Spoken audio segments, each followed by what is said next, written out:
सरांची जी फी आहे ते बाहेरचे जे मी 1-2 ठिकाणी फोन केले 25,000, 30,000, 20,000 आणि ह्या सरांचं फी आहे ते एकदम कमी आहे.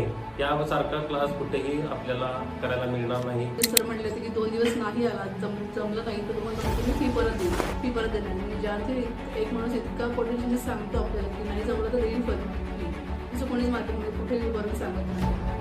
तेव्हा त्यांचा कॉन्फिडन्स असतो तेव्हाच हे लोक बोलतात. तेवढं त्याच्यासाठी नॉलेज असतं तरच ते बोलू शकतात. सुरुवातीला इथं आले तेव्हा असं वाटलं की आपल्याला थोडंफार कळेल. आणि मी म्हणून बाराखडीपासून नाही सरांनी शिकवलं. बाराखडीच्या आधी जेव्हा आपण केजी नसले जातो मुलं स्टँडिंग लाईन स्लिपिंग लाईन जेव्हा काय प्रकार असतो ना डॉट्सपासून डॉटेड लाईन जोडण्यापर्यंत प्रकार आहे तो सरांनी शिकवला. क्लासमध्ये अतिशय चांगल्या पद्धतीनं शिकवलं जातं. जी शेअर मार्केटबद्दल मनात जी भीती आहे किंवा जे काही गैरसमज आहेत ते सगळे टोक्यातून निघून जातात. आणि एक म्हणजे